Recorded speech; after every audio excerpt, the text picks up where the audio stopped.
This video could potentially save you hundreds of thousands, potentially millions of dollars over your entire lifetime, and I bet if you do take these points seriously, I bet you will save millions.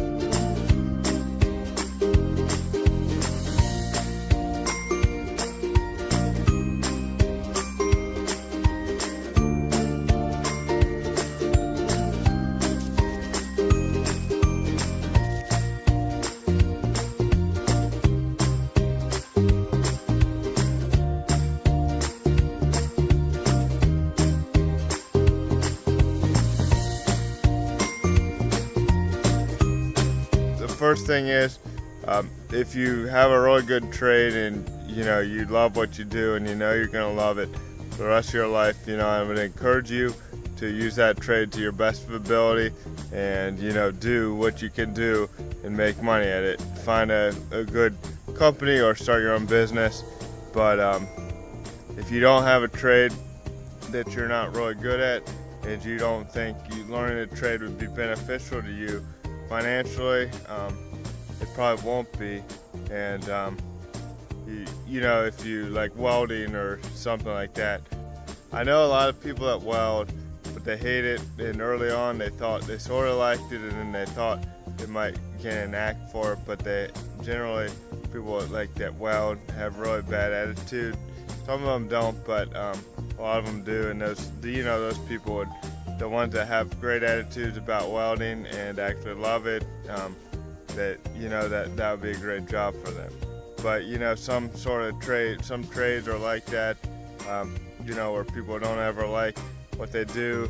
These are generally the people I'm talking to, especially like if you're younger and you're thinking about doing a trade that you don't really think you're gonna like in 20-30 years, because generally the average person works for around 40 years, and learning a trade that you hate is not going to enhance your quality of life, and you're going to feel trapped in it. What I encourage you to do is find, if you don't have a trade and you don't want to start your own business because you don't have a trade, the best thing to do would be to find a job that you really like. When you're younger, you could go to college or something that's expensive sometimes, so you got to be careful there which college you choose, probably closer to home.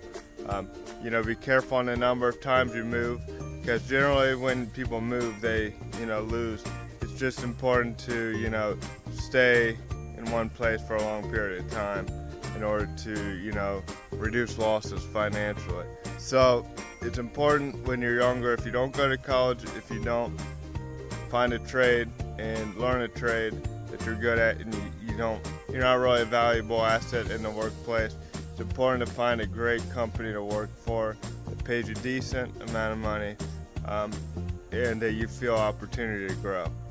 And then when you're younger, the advantages of not, if you always had trouble in school and you didn't go to college, it's important that you start investing your money early. Max out the 401k that the company is going to match, and then get involved with trading, stock trading, or just buying index funds like the mutual funds, or just individual stocks that pay dividends, because these are really going to help you throughout life. You can gain traction.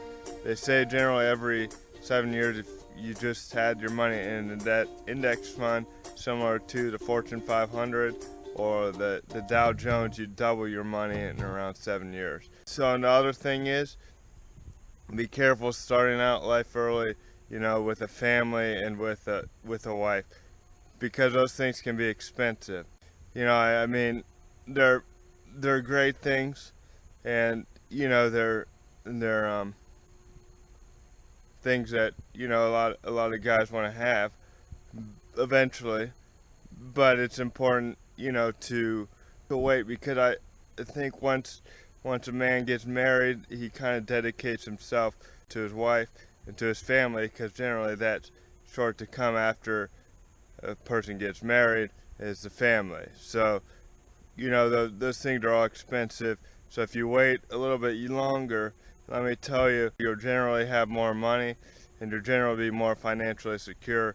It might lessen the amount of times you have to move, and plus you'll have, if you have, you know, let's say the $100,000 by the time you're 23, you'll be able to invest that. You'll still have that $100,000 that you made and continues to compound before you're married. And plus, if you look around for a job when you're younger, you're gonna probably really like your job and you're gonna be making a decent amount of money by the time it fits, as long as it's a good company and that, you know, you get a raise every year, or, you know, you get at least considered for a raise every year as long as you're working hard. And then if there's opportunity for advancement, you can advance.